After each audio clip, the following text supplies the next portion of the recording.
vertagen. Ia, Cthulhu vertagen. Ia, Cthulhu vertagen. Ia.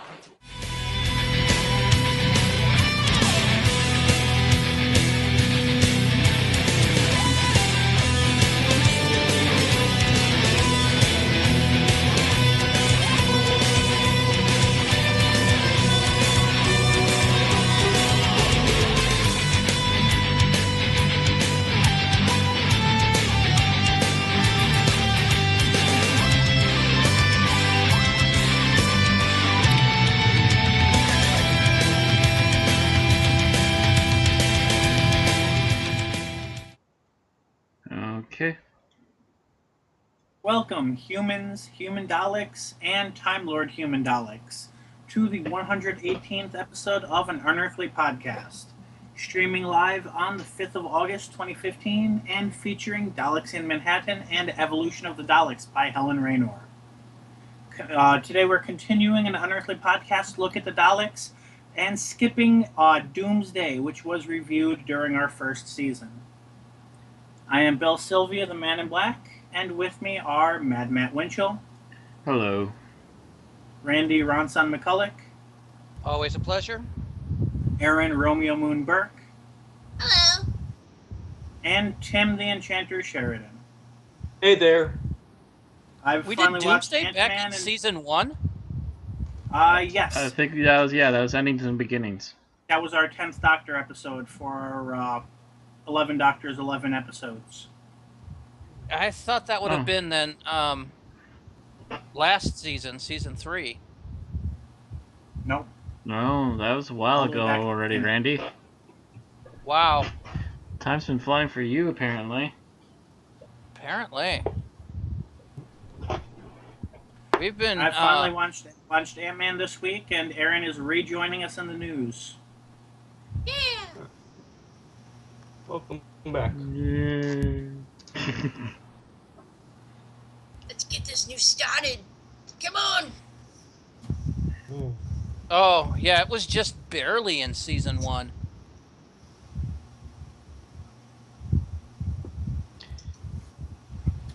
Okay. Anywho. So, yeah, sorry, I was checking that out. Okay, so we're going to start out with birthdays. We have no actual Doctor Who birthdays this week. Nope. There's nobody on the Who staff's had a birthday. Aww. But there are some other non-Who birthdays that we would like to recognize, a few big names. This is probably going to be our only general sci-fi news this week, as we are getting close to the mid-September launch date for Series 9, so we are going to be basically slammed with news as the BBC's promotional engine goes into full gear. So, first birthday would like to recognize is Sam Worthington, who you might remember from Avatar.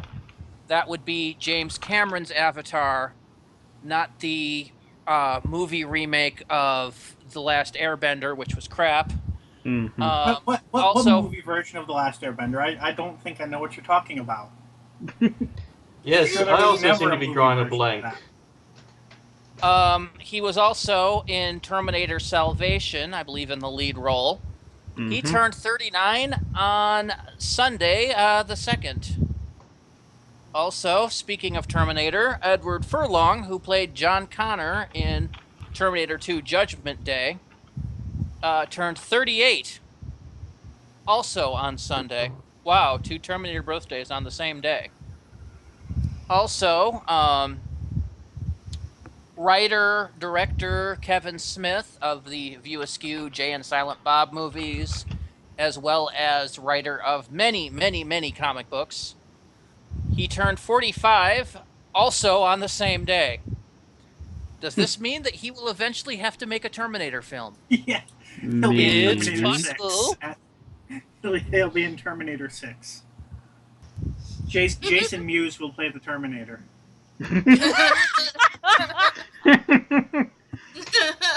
Oh, that's great. I'll be back, Snoogans. Okay, so our final birthday goes to John Saxon, a legendary B-movie actor who appeared in such things as the $6 Million Man and one of my favorite B movies of all time, Battle Beyond the Stars, turned... I actually don't have an age here. 80. 80. Yeah, that's what we were discussing beforehand, that I had given it to you blank. He turned 80. Okay. He turned blank. On Wednesday, on today, so happy birthday, John Saxon. Happy birthday, Mr. Saxon. Battle Beyond the Stars, by the way, is a sci-fi remake of The Magnificent Seven, which is itself a remake of Akira Kurosawa's Seven Samurai. So, it is cheesy as hell, but I love it to death. I originally saw it back on the movie channel back in the 80s. Shout Factory just re-released that, by the way. Awesome. So it's out on DVD and Blu-ray. And I may have to pick that up. This isn't a sci-fi role of his, but he is one of the stars in one of my top movies of all time, A Nightmare on Elm Street. I think I remember him from something MST3K did. Wasn't he Mitchell. like in Mitchell? Yes. Mitchell. Hey, it's Johnny Saxon. Yeah, okay. All right, so we'll move on to our actual Doctor Who news. Take it away, Aaron, for the first time in a couple of weeks. Woohoo! Thank you.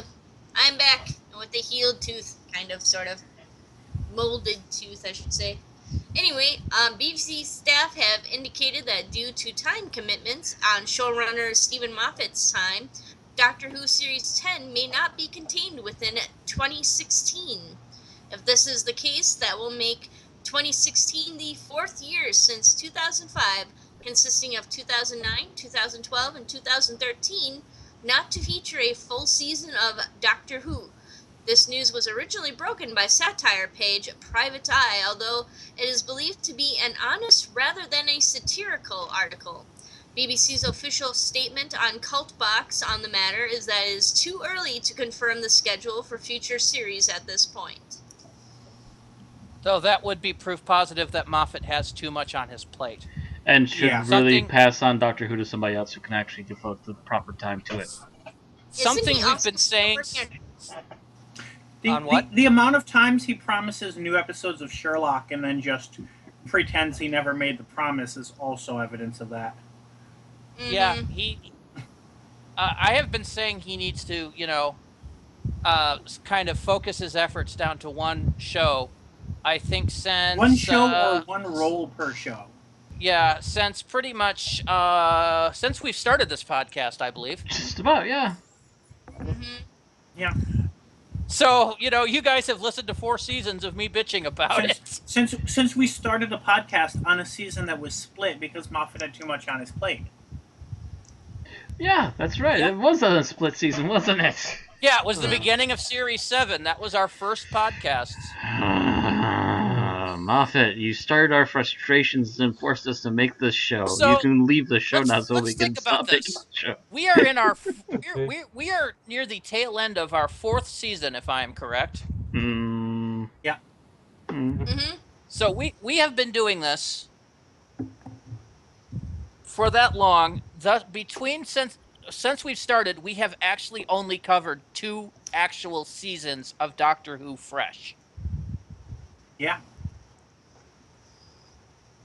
There's something wrong with that picture, We have more seasons and than it's Doctor not Who us. Yeah. Although our seasons have been a little bit less than a year, or at least the most recent ones have, because we've upgraded our production schedule.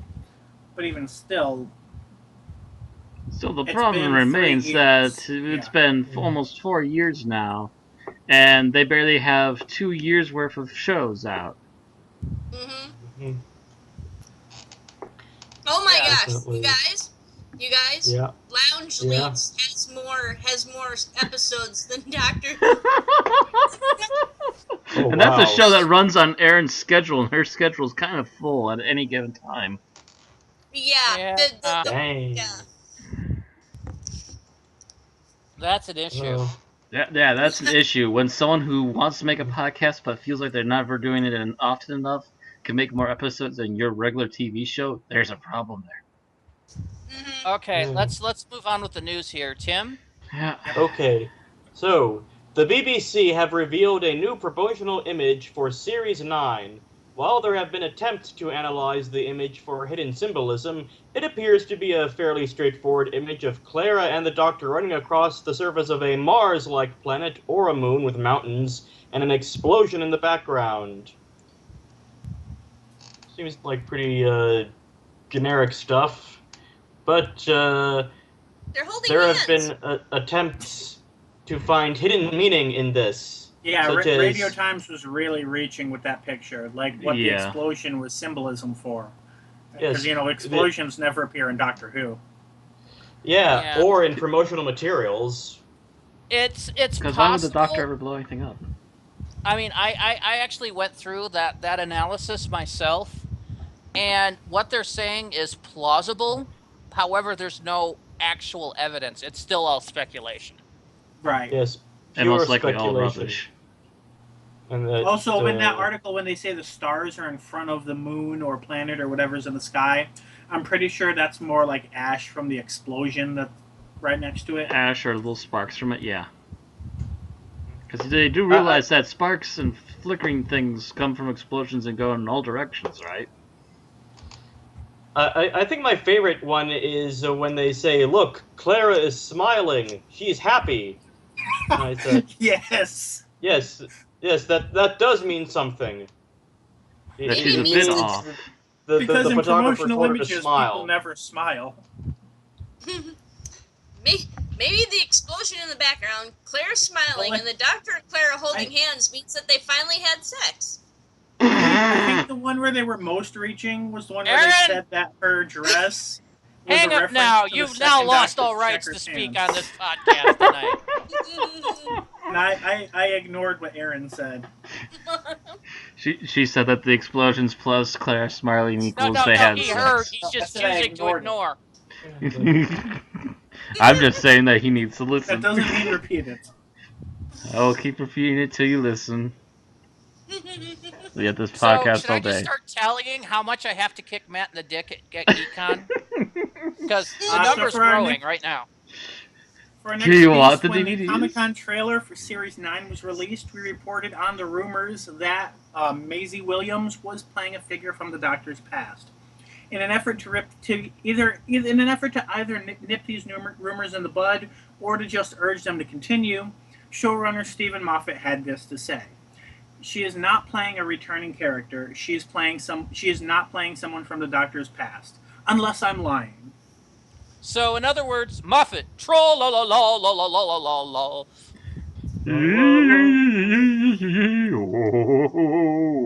I don't remember if he ever made an official statement about Missy, so I'd compare them if he did. He's basically baiting us.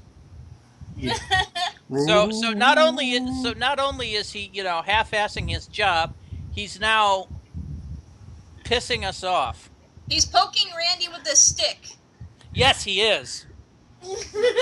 And Randy's about ready to take that stick, snap it in half, and insert things Apparently- where Moffat wouldn't want them.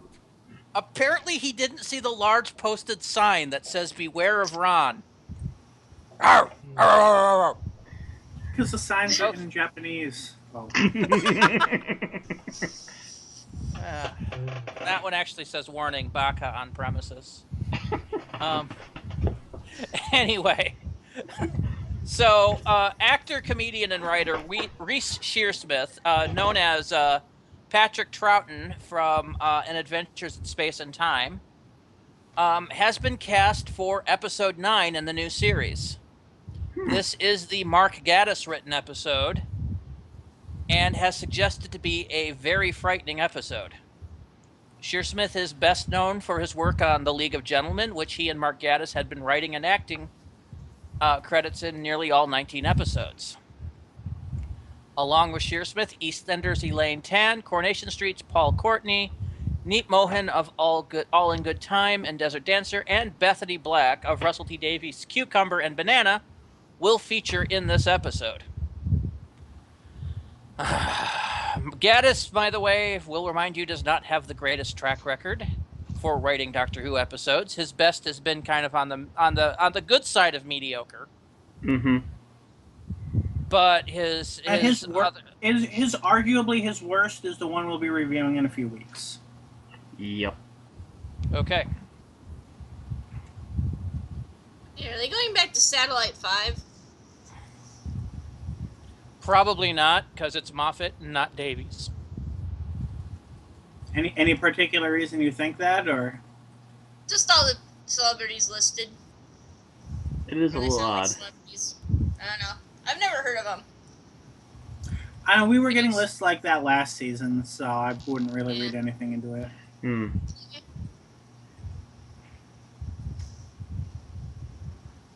Wait, is it my turn? I think Yes. it might be. Yep, I was speaking, so you're next. You got to get back in the practice of that. Yeah. Peter Capaldi will remain in the land down under for a couple of days. I thought it said remain in the leading role for a second. I'm like, I hope so. Will remain in the land down under for a couple of days after Doctor Who Festival Sydney. Peter Capaldi in That should be conversation. I'm sorry, I wrote it poorly here. will be held at the Civic in Auckland, New Zealand on the 24th of November at 7 p.m. This is a one-night-only event, so if you're in New Zealand or can get there, buy your ticket now. And before anyone says anything, I did check. New Zealand is included in the land down under. It's not only referring to Australia. We did not mix up the two of them. Please do not send any hate So mail. he'll hang in about the land confusing down the two. under.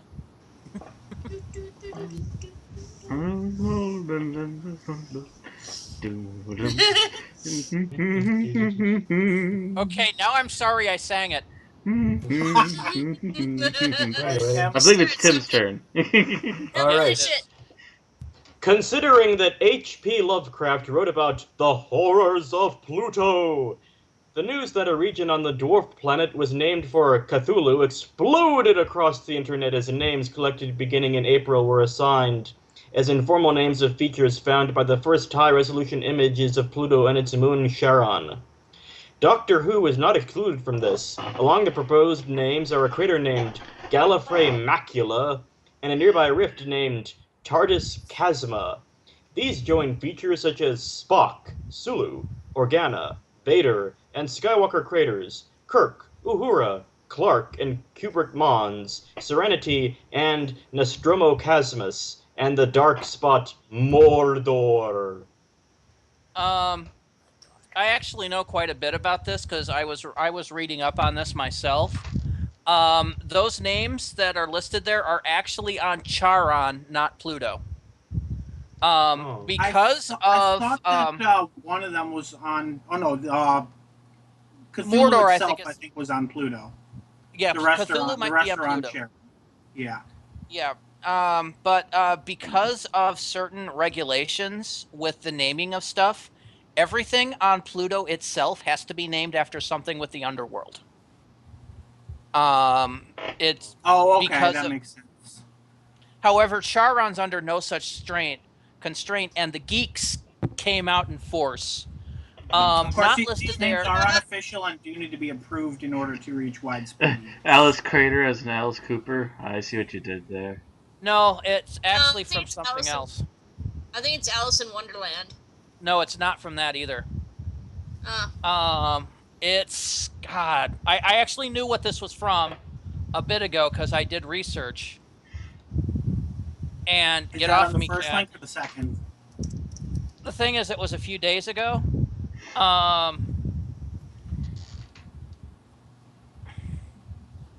And I know that most of the stuff in here is named after. All of the stuff on here is named after sci-fi and horror. Alice is the one I wasn't too sure about. But there's also Nas Redden right across from it. There is also, by the way, I left the the Ripley Argo. crater off the list. Yeah. There's several different things on the map of Charon at this point. Yeah. There's at this point any large area, like a plane or anything, is named after planets, which is why we have the Vulcan Planum and the Gallifrey Macula. Any crater is named after a fictional character. So that's why we've got Leia, Vader, Ripley, Skywalker, Kirk, Sulu, and Spock, all craters. Chasms are named after fictional spaceships. The Nostromo, the TARDIS, Serenity, Macross from Robotech, and Argo from Star Blazers, aka Space Battleship Yamato. Alice I had looked up, and it was from something sci-fi, but I don't remember what now, unfortunately.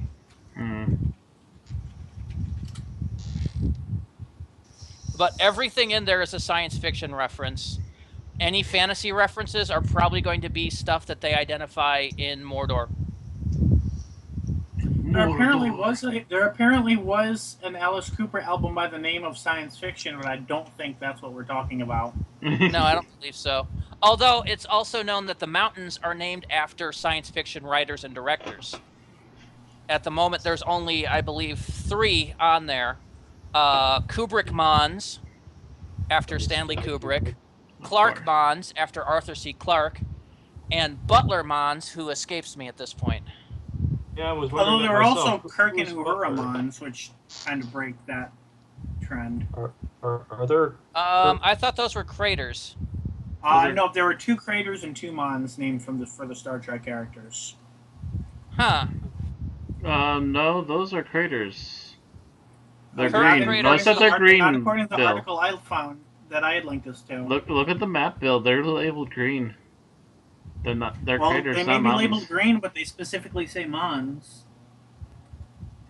No, they say craters on this map. Again, I don't. I think someone on one of the articles Unless they messed up their changed it. facts. Yeah, I'm pretty sure that those are craters, not Mons. Mm-hmm. I think one of the writers messed up something somewhere. Yeah, I think one of the writers. Oh yeah, it got could be. I can see what you mean. In the lower down, it does show crater. Okay, yeah. Yep.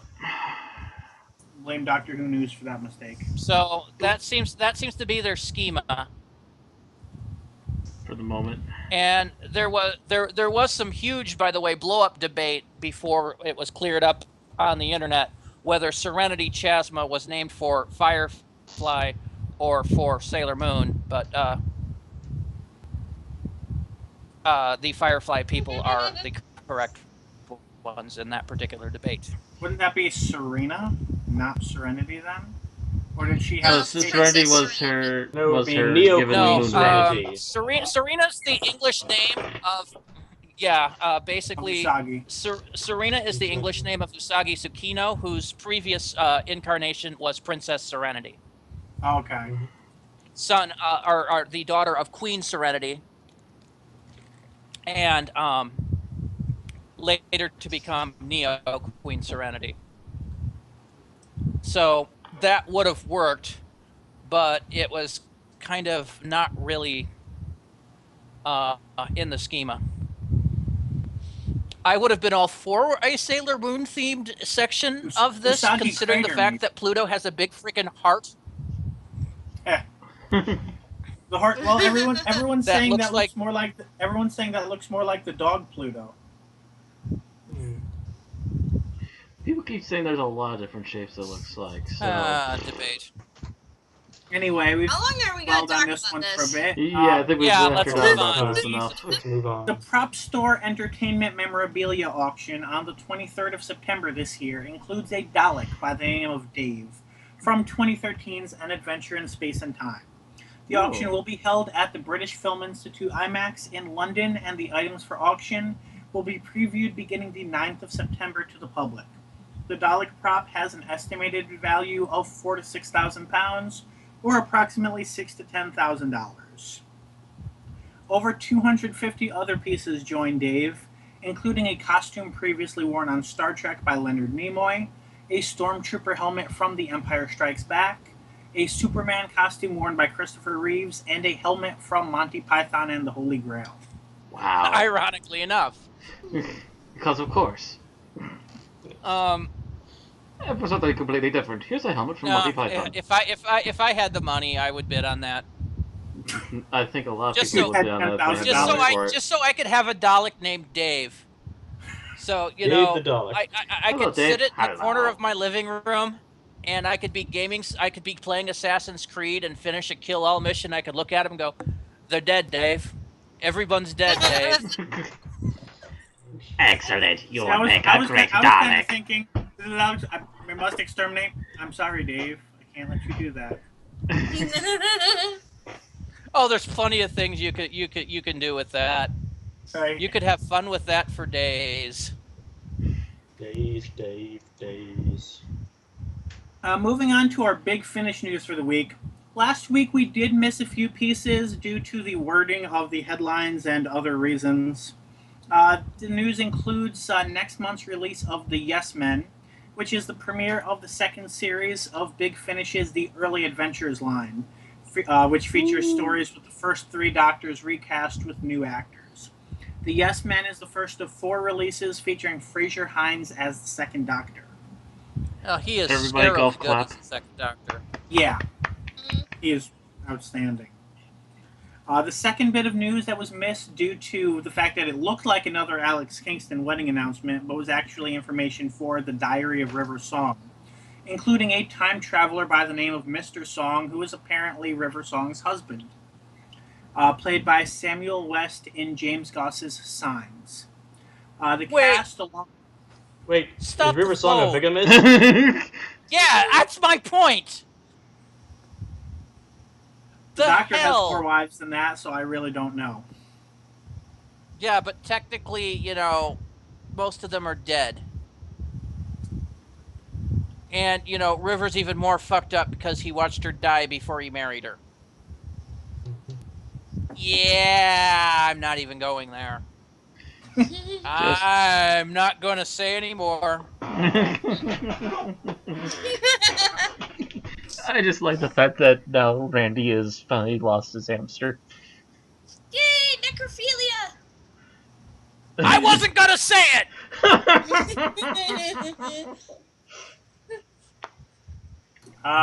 The cast, along with Alex Kingston and Paul McGann, also includes Alexander Vlahos as archaeologist Birdie in Jenny T. Colgan's The Boundless Sea, and Alexander Siddig and Imogen, I'm assuming, Stubbs as a pair. Say again? Imogen, I believe, is how it's pronounced. Imogen Yeah. Stubbs as a pair of wealthy socialites with connections to mysterious rulers of the universe in Justin Richards' I Went to a Marvelous Party. So, Bashir has a role in this? Alexander Siddig, also known as Siddig Al-Fadil, Julian Bashir from Deep Space Nine. Why not? Gotta make this jump somehow. Technically, that puts him 2 for the Grand 3, but that's kind of an unofficial 2. Sorta. Yeah. Although Right. Big I mean- Finish audios are becoming more and more official by the years, presumably. Yeah, here. but it's still not as good as the hat trick that Simon Pegg's about to pull off. Oh yes. If we're talking Star Yeah. Trek, it was.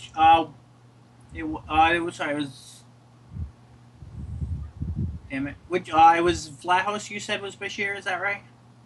It's Alexander Or the other one? Siddig. Oh, Alexander Siddig was okay. Yeah, he's listed. He's apparently also in Game of Thrones, according to this. Yeah, he started in Game of Thrones, I believe, the last season that aired. But prior to that, he was Dr. Julian Bashir. He changed his name from Siddig Al-Fadil to Alexander Siddig about halfway through the DS9 run, if I recall. Just because so many people had problems saying his last name. It's like it's an actual alien name or something. So that's interesting. At least I'd know, somebody other than Alex Kingston in that, and Paul McGann, of course. Right. But the other people, I don't know. Okay, so continuing on with our topic on Big Finish releases, information has been released about the Churchill years. Box set featuring Winston Churchill detailing his adventures with the 9th, 10th, and 11th Doctors. And now we know features from 2 of the 11th Doctor's Christmas specials. While it already been announced that young Kazran from A Christmas Carol would appear with the 11th Doctor in a mid-quill adventure, basically taking place during that whole Christmas montage in the middle of the story. The 4th story of the box will feature Churchill working alongside Holly Earl as Lily Arwell, who was the wife in the Doctor, the Widow, and the Wardrobe. In this audio, she's apparently the widow to be more. Well, but she wasn't the widow. What did I say? You said wife. You said the wife. Well, although she was nearly the Yeah. widow. She was the titular widow who wasn't actually a widow. Yeah. Which is why she's a wife, Bill. Moffat! Anyway, in this audio, she is now nurse to the retired Churchill, as the two must face an alien invasion in Ken Bentley's The Chartwell Metamorphosis. The other 3 stories are The Oncoming Storm by Phil Mullern, featuring the 9th Doctor, Hounded by Alan Barnes, featuring the 10th Doctor, and the aforementioned Living History by Justin Richards, featuring the 11th Doctor and Kazrak. Not to mention Julius Caesar. By the way, I'm picking up a little bit of rustling. It does sound like an interesting group of adventures, so I'm still iffy about listening to Winston Churchill for that period of time. I'm hoping Ian McNeice has a different voice for narration. What, you didn't like Churchill's voice? He is fine for dialogue, but I don't know if I could listen to him for an hour straight. Well, it depends. That's how they write it. Okay, Aaron? Yep. Last but not least, a trio of trailers. First off is the trailer for next month's The Sixth Doctor, The Last Adventure, featuring 4 stories of the Sixth Doctor and with different companions, the last of which will see him segue into Time in the Rani. Our second trailer is the second appearance of the newest Rani Siobhan Redmond alongside Colin Baker. Is that Ronnie being played by Siobhan Redmond? Yes. I take it? Yes. I'm pretty sure the Ronnie is just known as the Ronnie. So. Right. Yeah, he forgot a comma. I probably should have put a comma. Yeah, so the newest Ronnie Bill? is being played by Siobhan. Are you going to have to send this to me so I can edit these before we give it out to people? Because that's like your 6th mistake today. You're hurting the Ran. You're hurting the Ran. You're making his finger twitch. Or at least he gets to Yeah, start my proofreading OCD these. is starting to kick in. I'm actually getting angry. Okay. Siobhan Redmond as the Ronnie will appear alongside Colin Baker and new companion Constance in October's Planet of the Ronnie. And finally, we have the trailer for The Early Adventures, The Forsaken, featuring the Second Doctor alongside Ben and Polly. Same link as above. Oh. So, why is every Ronnie audio X of the Y? Or excuse me, X of the Ronnie? Well, Friends of the Ronnie, maybe- Mark of the I Ronnie. mean- not just And the audios. Her 2 episodes were Time of the X Ronnie. of Yes, or and. I know, but they're the not Ronnie. using the Ronnie in current Doctor Who, so I can't bitch at the actual Doctor Who since she only had two actual serials back in the day, Well, but they're Yeah. following that with another. I'm just getting kind of sick of X of the Y or X and the Y, The same reason they put Dalek in every Dalek title, because they know it'll sell. Yeah, but they haven't done that much anymore. Well, they do put Dalek in it, unless it's a finale, but they don't always use the X or the Y. I mean, look at what we reviewed last week. Dalek was just called Dalek. Would you rather the next one just be called Ron? Well, actually, I don't think if they call it, if they just call it Ronnie, it'll sound like part of the damn it, what was it? Whatever the fuck anniversary that Zagreus was, I forget. 35th, maybe, or 40th, whichever one it was. It was probably the 40th. Most likely the 40th.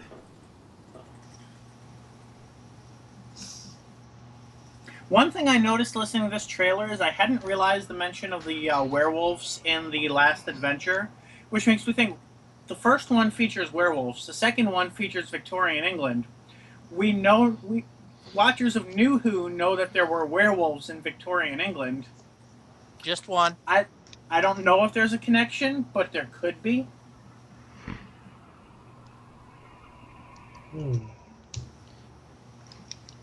Dun dun dun. Anyway. Dun, dun, dun, dun. It looks like we actually do have time for general sci-fi news because we cut through all that pretty quickly. Oh. Despite the segues. Despite the segues. That did attempt to pull us off. I was keeping my eye on the clock. If you will. Alright. Well, in that case, in general sci-fi news, the upcoming season of The Flash, it says here, Kanan Lonsdale will be playing Wally West. As comic book fans will know Wally West as The Flash's sidekick, Kid Flash, and also, depending on when you were born, as just The Flash. Yeah. Flash from my childhood. Yep. Mm-hmm. Yeah. Also, yep. Go ahead. Vandal Savage has been cast for the upcoming show DC's Legends of Tomorrow. He will be played by Casper Crump. Yeah. Is in the same universe as The Flash and Arrow, I take it. Yes, that's all part of the CW's DC Megaverse, really. That started with Arrow, added The Flash last season, and now adding Legends of Tomorrow. I believe the article mentions that he's first slated to appear in an Arrow Flash crossover and then to show up later on in Legends of Tomorrow. So that'll be interesting what they choose to do with it. Probably. Sorry, I'm getting something eating my my audio. Okay. I hate doing the news when freaking ads have audio. Anyway, probably what's going to happen is they'll run into him. They know they can't beat him, so they'll found Legends of Tomorrow, as we saw in the early trailer for it. Anyway, what's slightly annoying me about this pick, by the way, is the fact that they're casting Wally West, but they're giving him Bart Allen's backstory, which is slightly annoying to me. Bart really? Allen, yeah, he's supposed to be coming from the future. Yeah, according to what I've read, he's supposed to be from the future. From the future. Why not just make him a cousin? Yeah, well, the original DC Comics, Wally West is Iris West's nephew. Right. I mean, Well, they could do that, but I could see why they'd be skittish about No, doing they so. can't do it because it's pretty much stated in this that Iris West is an only child. Kind of, because, half brother, half sister, cousin with a kid. No. There's other ways. Yeah, if they'd got it like the child of a cousin or something, they could have done it. But instead, they're making him from the future. Coming back, and that was Bart Allen, Impulse. Although what's interesting is this is we know that multiple universes are being touched on in this season. I'm wondering if he's from the future of another universe. Could be. I like his costume. They show the I think costume. It's just the comic book version. Oh, Yeah. It's silver and red. Yeah, that's Black- that's from the New 52 version of him. Yeah, It his took original years version. of people. It took years of people asking where the hell is Wally before they finally brought him in with that costume. So are you telling me that New 52 DC people were playing Where's Wally? Of Wow. course. Okay. Also, All right, go on. the latest season 4 finale of the series Epic Rap Battles of History is online, and we get to see Jim Henson face off against Stan Lee. I watched that one as soon as it went live. I saw it almost within an hour of it going up. I think the surprise guy at the end won that one. Yeah. Kinda, yeah. There's a surprise. We will not ruin it for you. Yes. But I think Jim Henson was dominating at the end before that. Yeah. Well, you know, I will mention this, that during the thing, you've got Stan Lee by himself, and you've got Jim Henson with Kermit the Frog Muppet on his arm. So, in a way, Jim Henson had a 2-on-1 advantage on Stan Lee. Mhm. That's true. If you count Jim Henson's split personality, yes. Yes. No, but seriously, I love Epic Rap Battles of History. Mhm. I've watched pretty much every single one of them. Every time it a is thing about- comes out, I have to watch it at least 5 times. I think the sickest burn in this one was when he said, "How brave you were to put your name on Jack Kirby's work." Yes, I was waiting for that one. Oh, that was. I think I actually was watching that on my phone in the bedroom, and when he said that, I'm like, ooh, ouch. Of course, the fun part would have been if they'd actually gotten Stan Lee to play Stan Lee, which, you know, they could have just, you know, set down a cheese plate and Stan would have been there. Cheese plate, a couple crackers. We were like, listen, Stan, we're gonna put a Spider-Man logo in the corner, okay? I'll do it.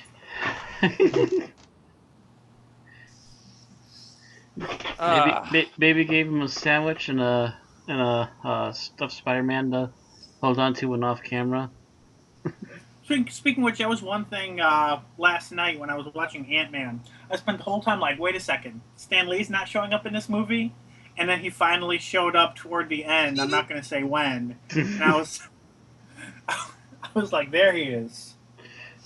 See, Yeah, someone actually brought it up that the Marvel movies are going to feel empty when Stan's gone one of these days. Well, it'll eventually happen. I mean, you know, Stan Lee is not a young pup anymore. And by no I stretch of think there was imagination, another no. hoax because I noticed a friend of mine posted a link saying something about Stan Lee and then took it down before I could actually read the status. I think there was another hoax of his death. No, he's still kicking. They He keep is doing currently those. 92 years old. Yes, he is. Excelsior! Come on, make it Oh, to that's right. Austin. That was my one complaint about this rap battle was that he did not say Excelsior once. Ah. Yeah, that I think if they'd actually gotten Stan Lee, he would have pointed that out. Probably. Yeah.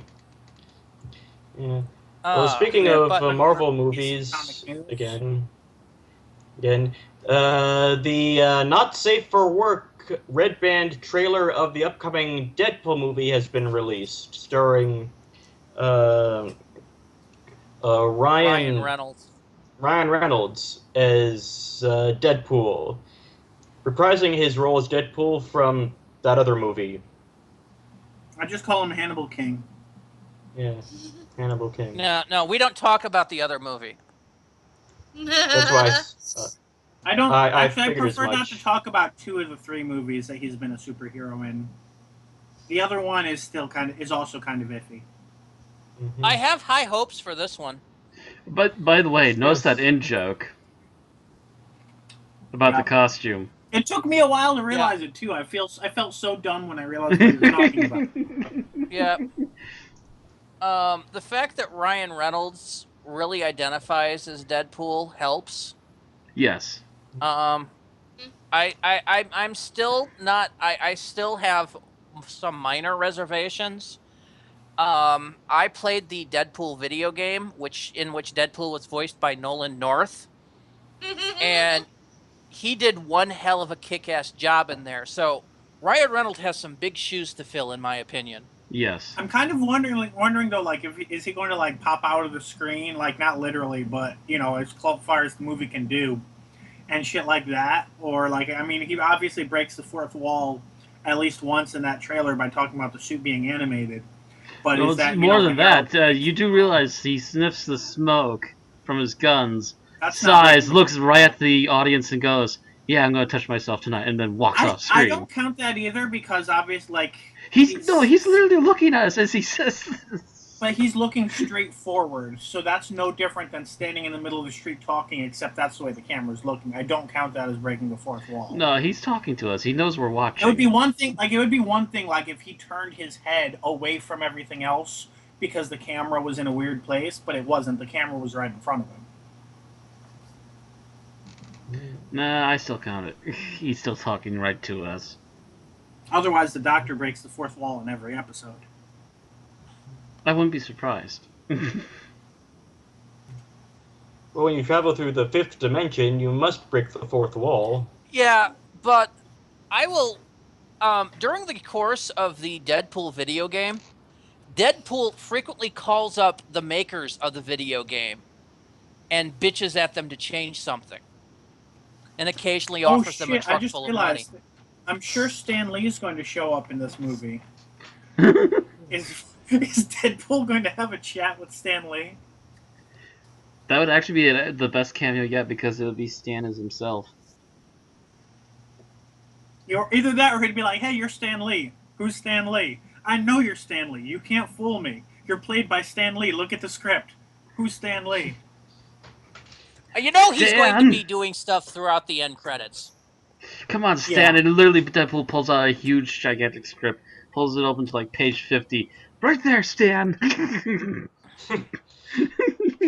the way, one thing I would not be surprised during the opening bit. You know how they have like actors' names and stuff during the opening bits? Right. If he was present at all during that, I wouldn't be surprised if he took one of those letters and used it to scratch his back or something. I wouldn't be surprised, yeah. By the way, Stanley, before I leave you, could you sign my script? But one thing that I saw in this version that I think was not in the Comic-Con version was the X-Man Colossus shows up and has a bit of a fight with Deadpool. So I'm kind of wondering if that means that was in the Comic-Con trailer. That was, but I didn't see it. It was, but the effects weren't finished. It was trunciated. Gotcha. It was only like a 2-3 second bit. But that makes me wonder: is he going to meet the X-Men in general, or just Colossus, or just like a couple of them? I think for now, maybe. It is probably going to be his introduction, because the rumor is, and I think I've mentioned this before, is that this is leading into an X-Force movie that's going to be a couple years down in the pipeline. And X-Force is supposed to include Cable, Deadpool, and Domino. At the very least. What about... oh, no, wait. I'm thinking X Factor. Never mind. Forget I spoke. Yeah. Wrong series. Yeah. So, there's strong possibilities that there's going to be a lot of X tie-ins in this movie. Mm-hmm. Well, that's it. If they have a successful X-Force, I wouldn't be surprised if they come out with X Factor a couple years down the line. If they do decide to insert Cable in this as an introduction, I'm really hoping it comes off just as awesome as it did in the Deadpool game. Blah blah blah blah blah blah blah blah. Please, Cable, please shut up. Boom! Damn it, Wade! It has to resuscitate Deadpool. Maybe that'll be the post-credit sting. Oh God! Although that said, like Cable, I don't know. Well, I guess they could, but it would be kind of awkward if they have Cable show up at the end to try to recruit him to solve problems from the future. It would be very reminiscent of the Legends of Tomorrow trailer. But at the same time, it would be the perfect place to end it with a big, oh my god, Cable's talking too much joke, and he shoots himself. It'd be great to have it do that throughout the entire end credits. Deadpool, I'm going to need your help. You see the credits rolling, and then Deadpool's just in there going, "Oh, shut up! Please shut up!" So I think we've got a few minutes before we need the summary. Does anybody have anything else they wanted to mention? Not particularly. Not really. I mean, it's been, I've been kind of hunkering my head down throughout most of this week because I've got a lot of stuff I need to get done. I don't think any of us made it to Dragon Ball Z. No. Erin had her dental work, so... Yeah, they were sold out on me, damn it. That, and we're kind of budget impaired at the moment. Right. Yeah, everything went up. Rent, charter. Yep. And I technically started this month $80 in the hole, so I'm trying to last until I can get more gas money, etc. And it's going to be really difficult for me this month, especially considering it's a con month too. Jesus, it's gonna be tough. Yeah. Which is why I'm also trying to plan around actually giving you guys cash when I show up for the con. That'd be appreciated. Yeah. I kind of figured it would be. Okay. Well, if there's nothing else, we can start the 5-minute challenge. All right. Stop. Watch. So I guess we've got a new sponsor again this week. This week our 5-minute challenge is sponsored by Timex. I'm not sure how we got Timex, as we have had deals with Omega in the past, but Timex, manufacturer of fob watches of note. If you want something special on your fob watch, do they contain your soul? What was that, Bill? Do they contain your soul? I don't know about containing your soul. You just have to turn into a human. I think you need to have an actual TARDIS to help make that work. But Bill, it usually helps. Okay, so who wants to do the review? When was the last time I did it? I think a couple weeks ago. So it might be my turn, I think, because I'm pretty sure Bill did it recently. I think you did it last week, didn't you, Randy? No, I did not do it last week. Bill did it last week. Dalek, and I think Tim might have done Jubilee. I did Jubilee. Yeah. It was glorious. It was gloriously all over the place, but covered everything that needed to be covered. Oddly enough. I mean, I know Erin's just got her mouth fixed. I don't know if she wants to step up to the plate. I can try to do it. You want to try it, Erin? You want to be your first one? It couldn't have been more over the place than Tim's, and he still managed to get it under time. Yeah. Fairly well under time. So. Fairly well under time, in fact, yes. So are you ready, Erin? Okay. Starting in 3, 2, 1, go. Alright. The Doctor and Martha wind up under a statue of a tall lady. I have no idea who that is. He's all excited, she's all excited, and they go off to a park with a bunch of homeless people. I mean, I don't know why they're just sitting around homeless and whatnot. And two guys were, fighting over a half-white and half-black cookie. And it's just like, what the fuck, dudes? Just kind of split the cookie and, eat it. It's just a cookie. Don't fight. Alright. Then another guy steps forward, and he's, the leader of all these people gathered up in this park here. And, he's all kind of nice and happy and everything, so... And he's like, hey, you want to join our little troop here? And they're like, oh, yeah, sure, let's hang out with these guys.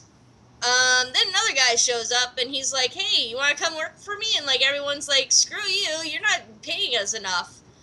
And, the Doctor raises his hand, and Martha raises her hand, and they're like, yeah, we'll do it for free. So he sends them down to tunnels, which are apparently blocked, or something like that. And they stumble upon, I don't know, a pig person or something like that. And then a bunch of other pig persons come through the sewers, and they're like, oh shit, let's run! And they also have a guy from Tennessee with them too. So I think either that or Oklahoma. Can't remember. So they're being chased by the pig people, and like they climb up, and the guy from Tennessee or Oklahoma, maybe Texas, gets like dragged down to his death. I don't know. I think so. Anyway, so and then there's the guy working on a really tall skyscraper type deal. Oh yeah, it's the Chrysler building. Yeah, he's working on the Chrysler building, and he's like talking to the workers. The workers like, you can't keep forcing us to work all this. He's like, well, you have to. And it's like, he opens up the elevator. It's like, well, you meet your own new masters. And like, out comes this like pepper pot like thing, and it's just like, holy shit. Although it doesn't really look too threatening, I guess. So, and then eventually they do get up on top of the building and everything. Oh yeah, there's also Madonna's in this too. Did you know that? She's like doing a song and dance number and everything, and like her boyfriend goes missing, and she like meets the doctor and Martha, and she's like, hey, have you guys like seen my boyfriend and everything? I mean, I'm holding this toy gun at you and everything at gunpoint, I guess. And they're like, no, we haven't seen your boyfriend. And so I think they wind up in the sewers again or something like that, and they meet more pig people. And like one of the pig people winds up being her boyfriend, I think. I don't know. She doesn't know right away anyway. Then the guy working on the Chrysler building is like, hey, you guys have to go up and attach this Dalekanium thing to the top of the Chrysler building. And they're like, no, we don't want to do it. And they're like, he's like, well, yeah, you have to, so. And then they also take this guy, is talking to one of the pepper pots, and they're like, hey, you're like a really cool dude. You want to come, meet my girlfriend? And he's like, oh, yeah, sure. So they take the guy down to, like, the girlfriend pepper pot, and, like, the girlfriend pepper pot has, like, all these, like, tentacles and everything, and she sucks them up and everything. And everything, and, like, he goes inside the pepper pot, and I guess they're all having fun and whatnot. So, I think the doctor and Martha and Madonna and the pig guy are in the Chrysler building at one point. I don't know, or something. There's something weird, like, they're all together in one room with all the pepper pots, and, like, the girlfriend pepper pot opens up, and, like, out blossoms this beautiful Cthulhu. And he's like all happy, and he's like, hey, I'm new, I'm like the new deal here. Come on, everyone. We're gonna make more of me. So, and like the doctor and Martha are like, oh shit, we gotta stop this. And there's like something where they've got these empty humans, like they're humans, but they're just like empty human shells that are going to have like Daleks inside them. So I think the doctor and Martha and Madonna and all them escape, and the pig guy isn't feeling very good. So doctor gets up on top of the Chrysler building, and he's trying to pry loose like the metal that they've attached up there. I don't know why. It looks like it's mostly done to begin with. The doctor gets struck by lightning. I'm like, holy shit, he's dead. He's going to be like Matt Smith any minute now. And it's like, no, it doesn't happen. Like, Madonna, like, kisses him, and he wakes up, and he's like, oh, hey, Madonna.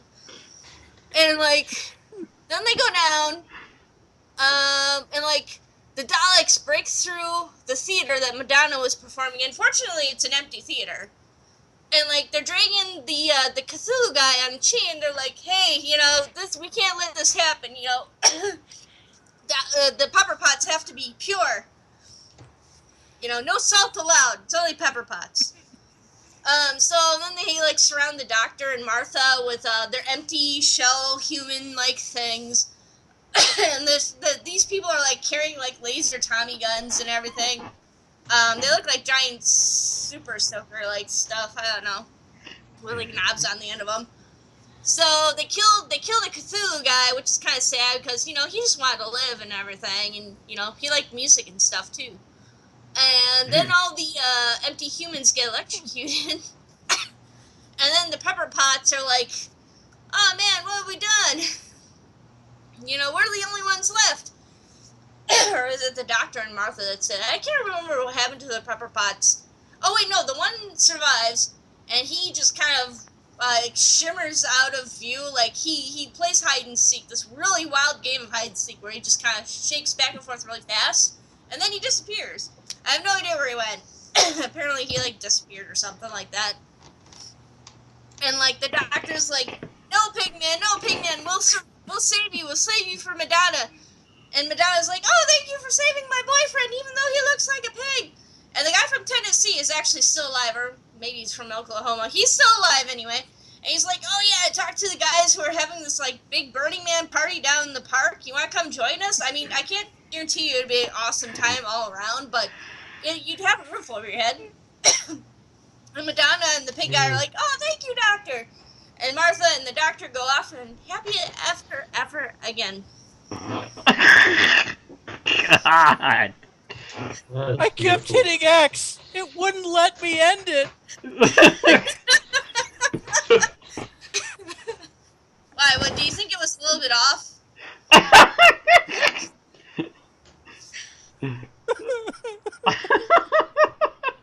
I think you broke Randy's hamster again, Aaron. Congrats. Hey, is that a good thing or a bad thing? It's fine by my book. Bill, what did you think? And Tim? That was spot on. It was completely accurate. Okay. I'm so proud. What was my time, Matt? What was my time? 7 minutes and 7 seconds. Oh man. Well, genius takes time, If you cut off all the I didn't know, it was probably under 5 minutes. What was that? I said if you cut off all the I don't know, it probably is under 5 minutes. Oh, okay. We're not editing this. I've lived with her a year. I did not know she was dyeing her hair.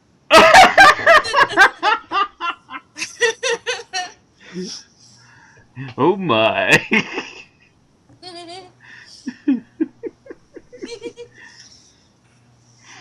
Oh, in case you didn't know, folks, she is pulling a 180. and it hurt Randy so much that he just went into hysterics for a few moments. Are you confident in talking again, Randy? Yeah. I think. Let's poke him with a stick a couple times and see if it works. I was having flashbacks to when I was in California.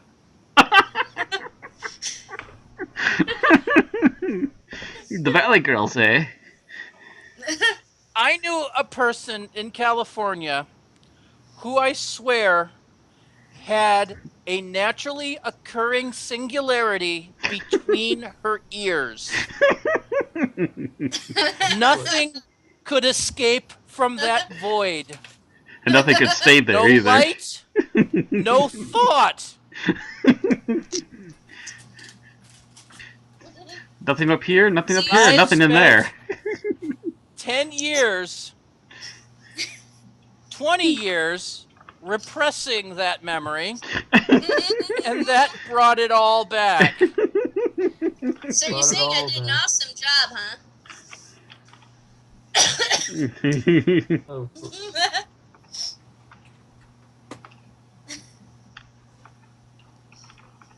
And I'm pretty sure you did that just so we'd never ask you to do the summary again.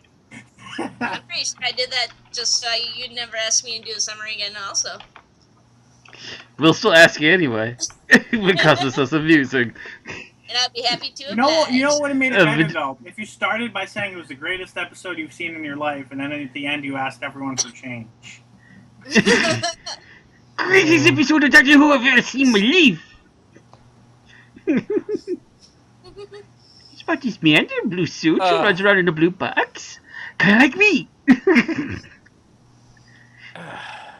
And he has to go fight the evil salt shakers. Now I'm planning on wondering if we should try to do these instead of 5-minute challenges, try to do these in the vein of next week the summary in the vein of comic book guy. Worst episode of Doctor Who ever. What, such a lame death, I couldn't even believe my eyes.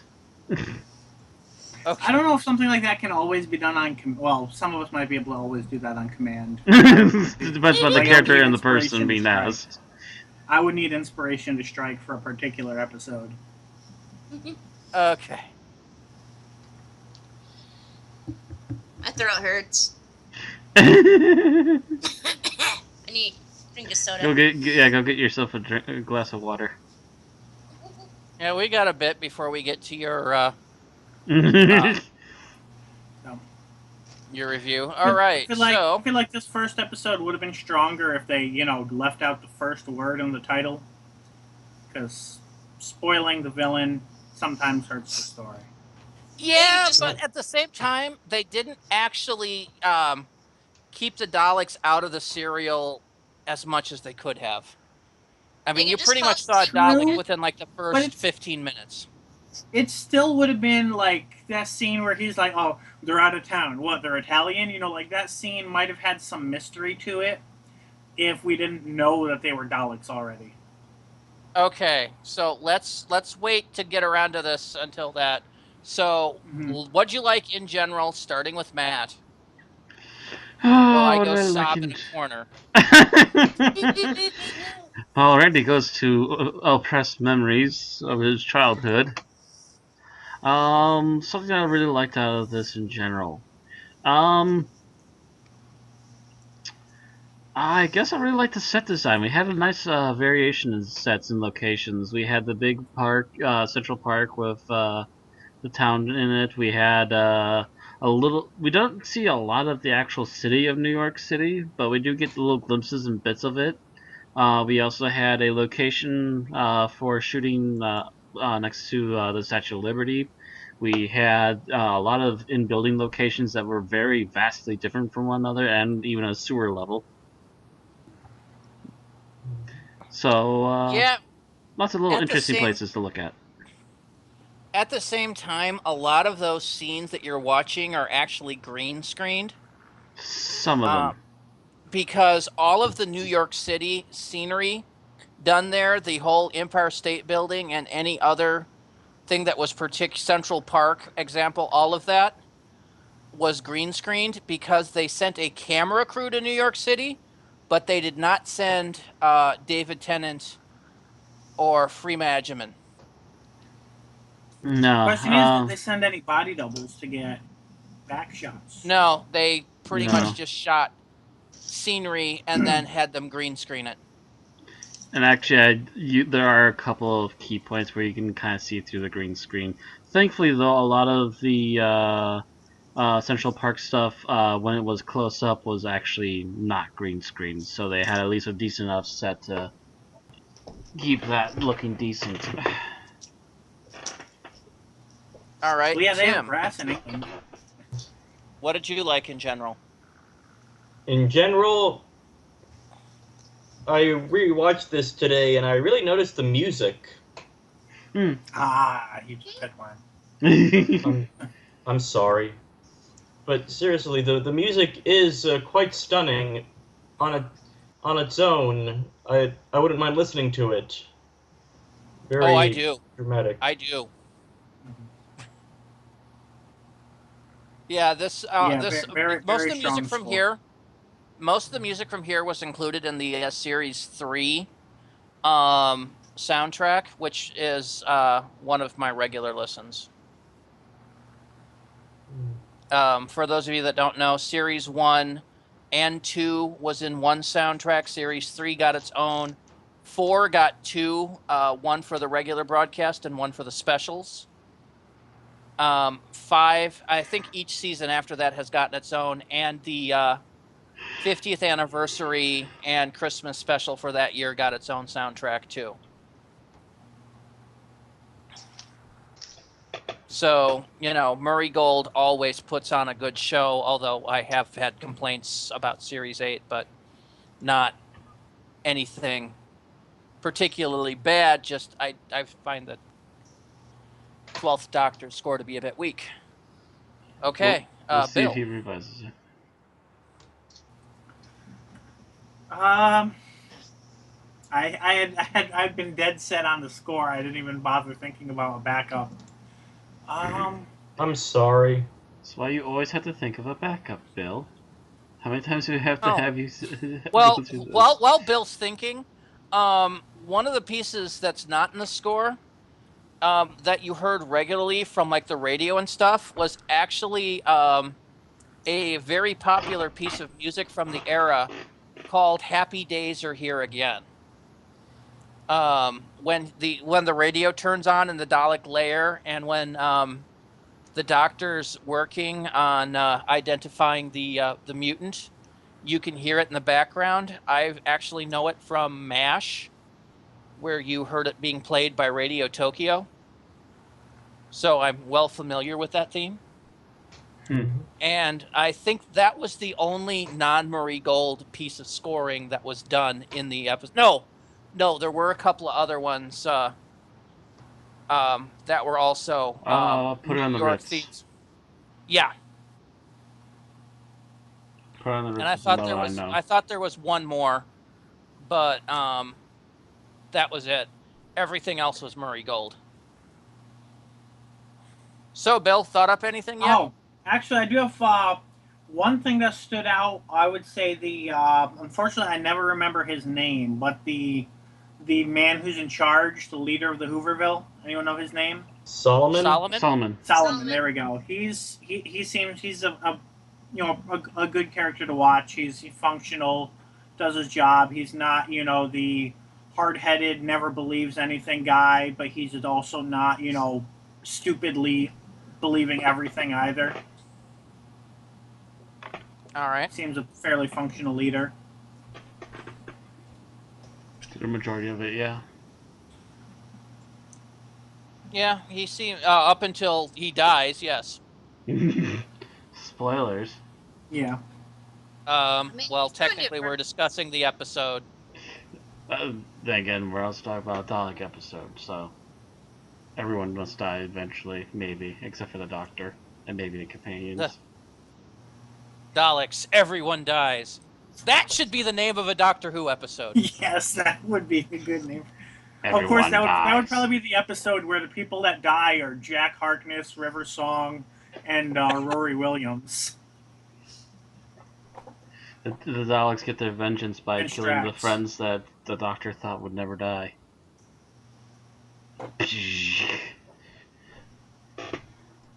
Why does the boy in the orange jumper keep coming back? We've exterminated him 30 times.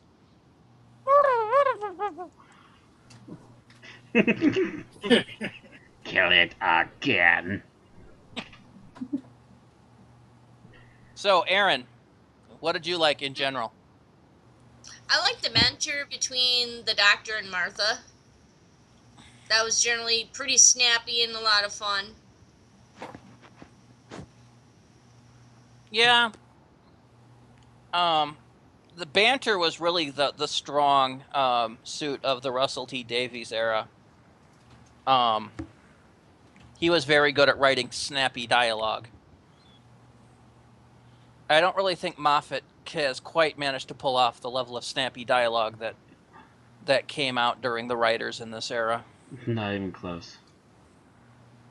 I mean, Moffat did the snappy dialogue in Empty Child, Dr. Dances. But that could have been also with the help of Russell. Yeah. Russell said that he never had to edit Moffat's stuff, but, I'm thinking he was being kind. Mm-hmm. So, what did I like? This is going to sound odd. I liked the accents in this. With the exception of 1 to 2 people, all of the accents were done very well.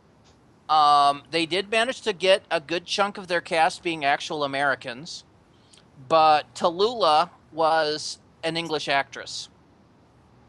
And she pulls off a period Brooklyn accent absolutely perfectly.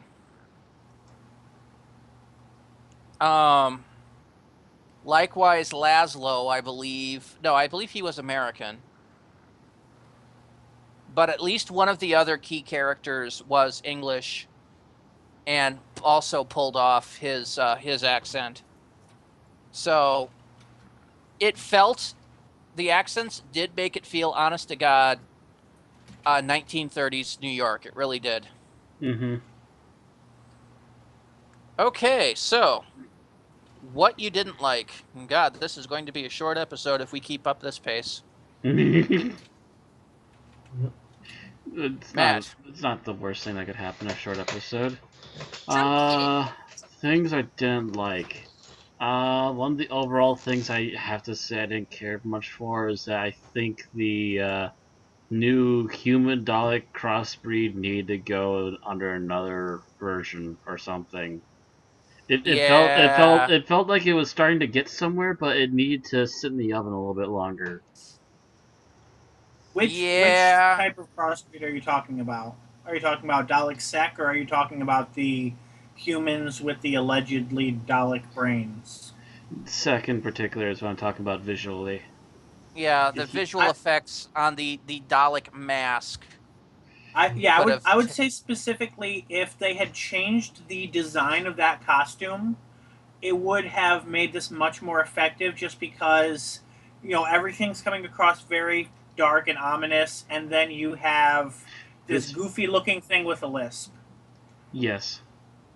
And not even visually and is actually, part of it, but his voice as well. It's just I would do something with the voice to make him sound a little bit more Dalek, not like over the top mechanical, but just make him sound a little more Dalek. And also, I would change the entire headdress from about the nose up. The mouthpiece looks like it was pretty good, and it looked like the actor could have moved pretty well through that, all given everything that he had to work with.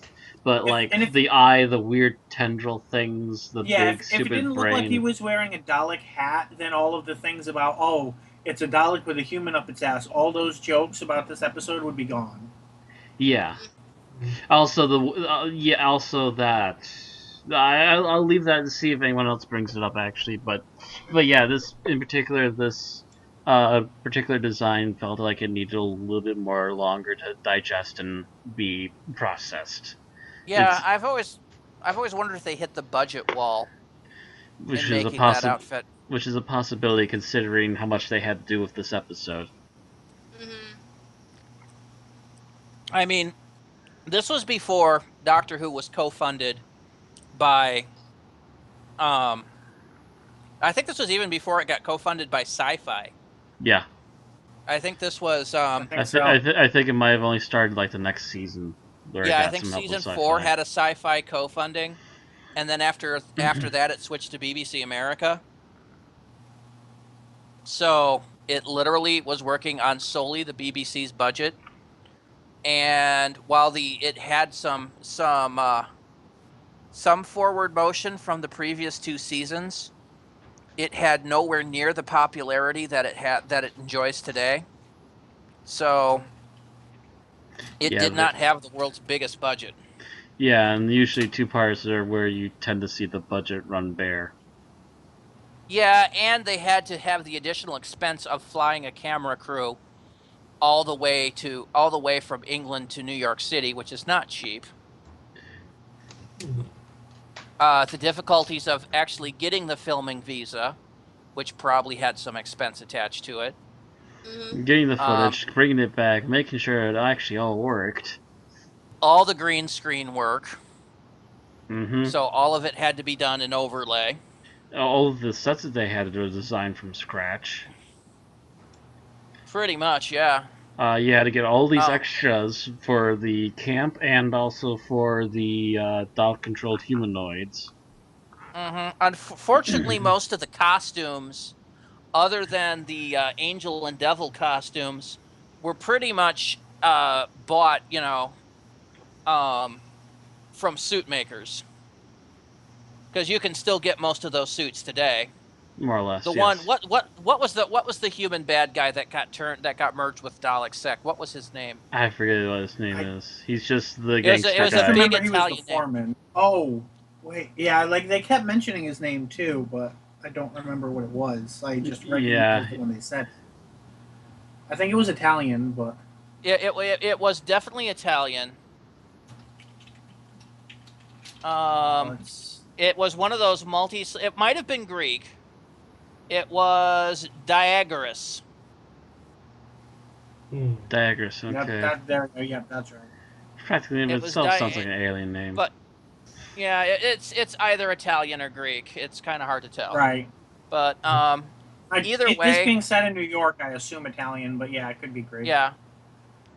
Either way, he had a pretty much what looked like a Armani or faux Armani suit.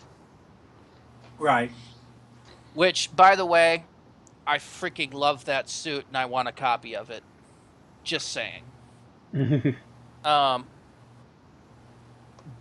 So that was probably the most expensive piece of wardrobe needed for this episode.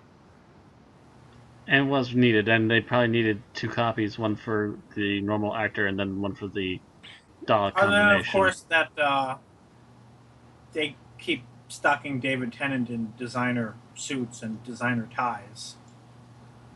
Yeah, but that's not an additional expense. That's pretty much a per episode expense for every episode. Yeah. Or at least per season, because this was the first season of the blue suit. Okay.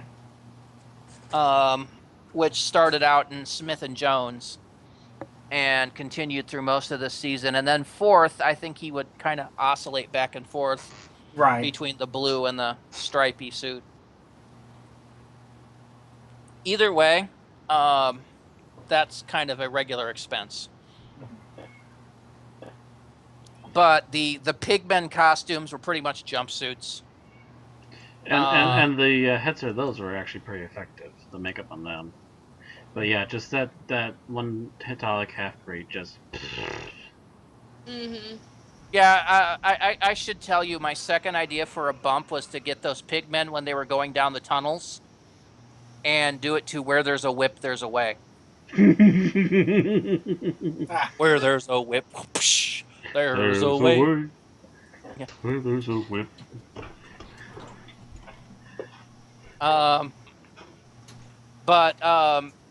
No.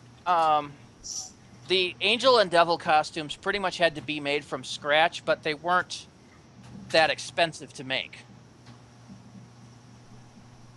But, you start adding all these together, and suddenly, they have issues. And I don't know which filming block this was part of, but the previous episode, Gridlock, needed a shitload of budget and special effects money. And that was probably easily in the first half, since they needed to have it done pretty quickly and they had so many effects to do. And the following episode, the Lazarus Effect, needed a hell of CGI work. Oh, yeah. So I'm pretty sure a lot of the CGI budget already was running up pretty quick this year. Yep, so it looks like they had to shaft costuming, which is a regular Doctor Who shaft.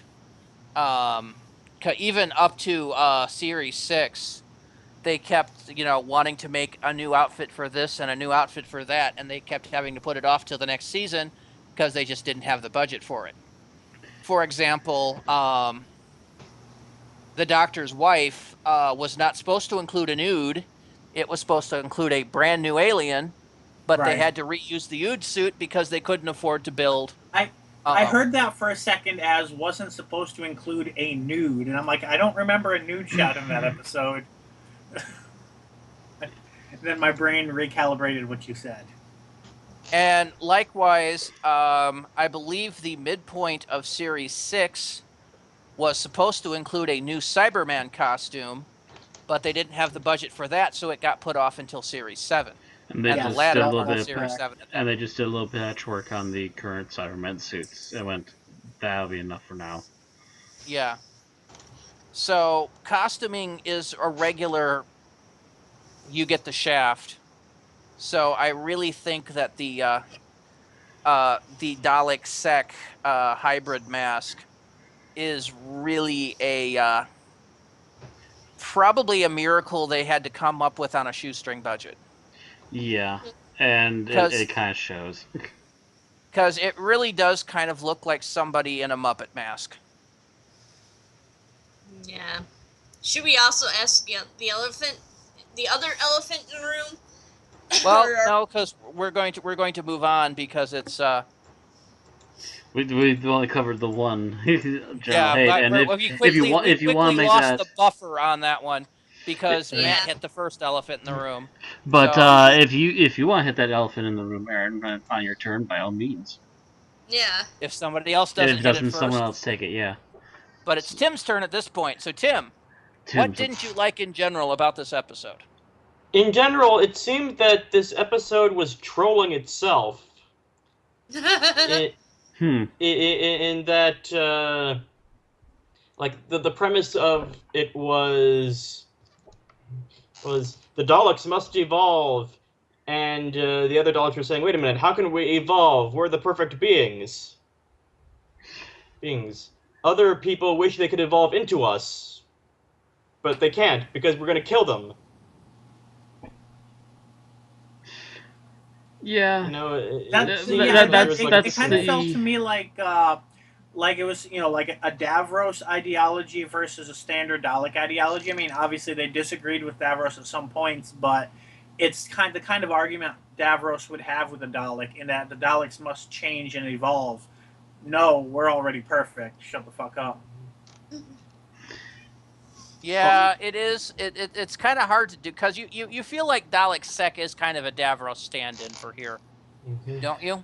A little bit. Yeah. I also can't help but to feel like they took a little bit of the ideas again from Jubilee for that too.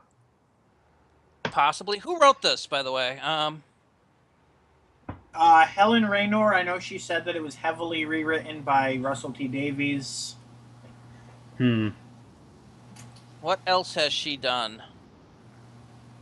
I don't think anything else in Doctor Who, but I might be mistaken. Yeah. She didn't do anything. This was her first bit. Mm-hmm. She. I see. She wrote Iron Stratagem. I see. Okay. The Poison Sky, which is not a bad episode. Right. Yeah, and I was fairly confident as I recall, so she did some good stuff. She also did a lot of script editing work during Series 4. She did script editing on Stephen Moffat for Silence in the Library, Forest of the Dead, and Russell T Davies' Midnight, both of which are considered to be very good episodes. So there. So she has some talent. I'm wondering, if Russell T hadn't, stuck his paws all over this, if this would have been I'm thinking maybe Russell had to stick his nose in on this one because the budget was too high. I know she's been quoted as saying the Pigmen were something Russell demanded be included. Yeah, well, Russell has a bizarre pig fetish. For proof of this, we will go back to the first series and Aliens of London. Anyone else remember the pig in the spacesuit? Yeah. Of course. How could I forget the pig in the spacesuit? So, Russell has apparently a pig fetish. That was the day that Owen had a hangover. Yep. Yeah, that little In Torchwood reference there. Yeah. All right. So, Bill. Well, I was going to go with the visual one because that could fix the other things, but of course Matt took that one. So I'm going to go with my backup. Is the science of this episode is so bizarrely, terribly all over the place. It makes no sense. Yeah. DNA travels by lightning. Yeah, there's a lot of this episode that makes zero sense on that. I actually hypothesized a better storyline than this that I thought up while sitting here watching it with Aaron. Like, you know what doesn't happen if you infuse somebody's DNA with another species? They look exactly the same and just think like the other species. Never mind the gamma versus lightning thing and all of the other things. Trying to infuse DNA through a building? Yeah. Science. I mean, it does whatever you want. That's something that's something that could work in the Marvel universe, using that to channel like radiation and actually do that. So if that was it, I could kind of get it, but there's so many like bizarre things to it that just makes no sense. Yeah, It's hard to even. I'm going to have to admit that part where David Tennant is up there on top of the spire trying to pull those things off with the oncoming thunderstorm. I started doing the beginning of the Incredible Hulk theme during that. I'm just sitting up there going, you know. Could have done that for a bump for this week. That was one of the ideas I think that was being floated around. Was. It could have been possibly done, but it would have taken a lot of extra editing. Yeah, we got a good one though, so we're gonna stick with that. Like David Tennant when If we can find a really good short one every time, that would be the preferred option. Yeah, my opinion, 30 seconds is about the perfect length for a bump. Yeah, a bump like that would have taken at least a good minute or more. That's why for next week, the recommendations I sent, one involved a lot of editing and one involved only a tiny amount. Actually, I have an idea that's kind of based off of one of your ideas, but we'll talk about it later. We'll talk about that after the podcast. Okay. Right. So, yeah, the science is bad. And by the way, people, the reason that Bill brought up that would work in the Marvel Universe is we've been debating the physics behind Ant-Man over Skype for the last couple of days. Seriously, we need to take conversations like that and make it into its own podcast. I was just thinking that's exactly the type of origin story Stan Lee would create for somebody. Yeah, the science here is played. Channeling gamma radiation to fuse DNA. That's a Stan Lee origin story right there. Yeah. Yeah, it makes no sense. I had, like I said, hypothesized one where they were basically thinking of taking the solar flare energy and channeling it into a rift to break a hole in the time lock to let the Daleks out. That would have been a plot line that would have worked. Could have, yes. Instead of this whole bioengineering bit, which seemed to be kind of hackneyed on. Even if they were looking for a human factor and a Dalek factor, oh wait, they've done that before. Yeah, done that before, but they are also admitting that they couldn't do it as well as they used to. So why not think of another plan? Albeit, it's not as rip-offy as Victory of the Daleks is, which pretty much just rips directly off of Power of the Daleks. But we'll cover that later. Yeah, we'll cover that in a couple weeks. Anyway, Aaron. Well, I guess the one thing that keeps bothering me is why is Dalek sex still kept alive? Yes. And we were arguing this too. Kill him after a certain point. Why do they not only keep him alive instead of exterminating him the second they turn on him, but then chain him in the dungeon and then haul him up to the stage like he's a pet dog? And the doctor too. They're like restrained. They're like restrained Sec and the doctor. I'm like, why not shoot them both? Sec, like I remember coming dead about halfway through the second episode. I remember coming across a link on Facebook the other day about Dalek procrastination and about what they could accomplish if they would actually exterminate instead of chanting to do so. Well, remember Curse of Fatal Death, where you have the Daleks surrounding the Doctor and his companion screaming, exterminate, exterminate, and the next scene they're tied to a chair in there. Like, why did they tie us to a chair instead of trying to kill us? I'll explain later. Yeah. It's that kind of thing. And it is something that Doctor Who is guilty of in general, is the going from, we'll kill you to we'll save you with very little explanation why. Right. Now, if there's an explanation that they give, the Daleks need the Doctor for something, that's fine. But when there is no real explanation, it's lazy writing. Like the first time when, I forget which Dalek it was, wanted to kill the Doctor, and Sec was like, no, I need his help with the plan. That's an explanation. That works. After they... But when they turned on Sec, there was no reason to keep the Doctor around. No, there wasn't. It's kind of, what the fuck, guys? And yeah, that is kind of lazy writing. So, my beef with this episode is that it can't figure out what it wants to be. It's either a period drama or it's film noir cheese. And it kind of spends the entire 2 episodes waffling between the two. You've got this good period piece about Hooverville.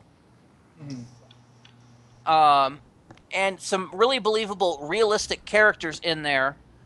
And then you've got Tallulah and Laszlo, who, while nice characters, are more of something you would see in a 30s detective novel or, you know,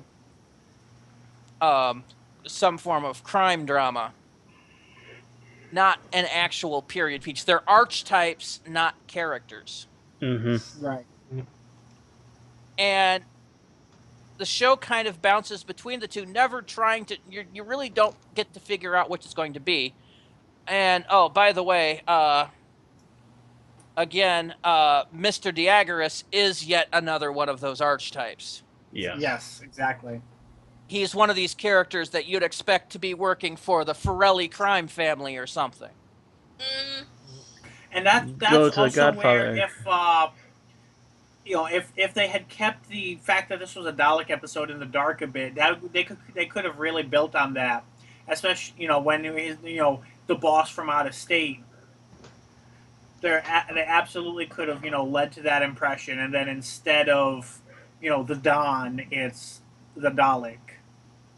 Yeah. Even better yet, if he was addressed as Don Sec. Ah. That was, by the way, part of my story, is that the Daleks instead had infiltrated one of the crime families in town and was manipulating the crime family through that, so that they were controlling things behind the scenes. This is starting to sound like a Big Finish production.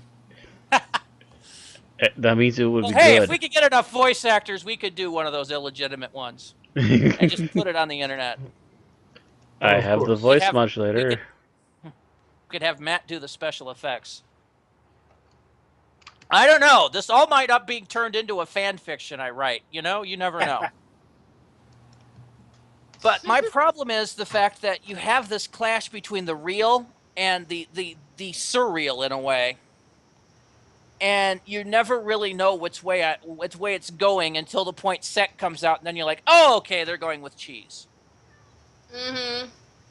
I actually felt that was a waste of these authentic period characters like Solomon and them, and it made me sad.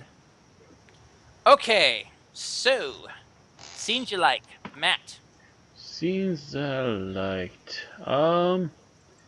Backing out of this pathetic scene that I have on screen. Scenes I liked. I liked in particular the scene where the Doctor's trying to figure out what the little globby brainish thing was that they found in the sewer.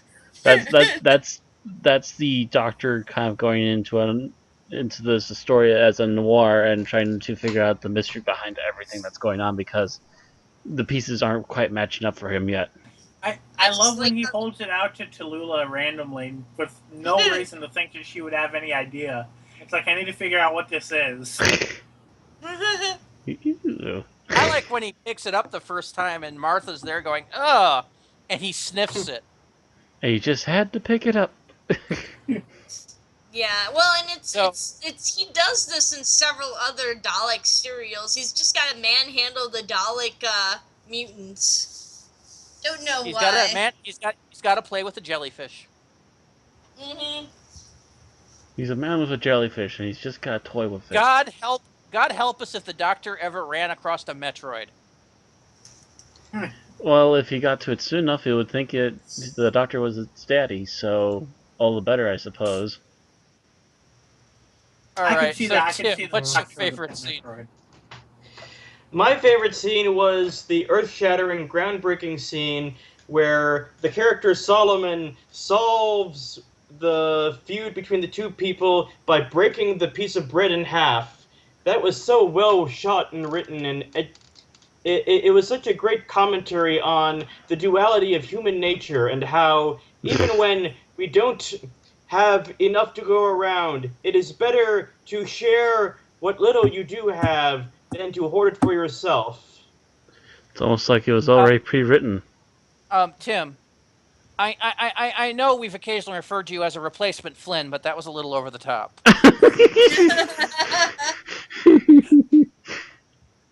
I think he said that smidge. somewhat of tongue-in-cheek. Yeah, I noticed the tongue in cheek. I just had to play with it. Actually, I like that particular scene, but I like it for different reasons. There was a I lot do of like it as character development. yeah. That's one of the reasons I like it. I also like it as an actual period piece. People were fighting and squabbling over food scraps in there. And he broke it in half because while His the guy namesake. broke the no stealing rule, he broke the no fighting rules. So each of them, Each of them only get half of it. Yeah. Right. So, Bill, what was your favorite scene? I've been having trouble picking a serious favorite scene, so I'm going to go with what I jokingly suggested before the podcast. The scene where the Statue of Liberty was actually a Statue of Liberty and not a weak Okay, we'll go with that because walking Statue of Liberty bad. Yes.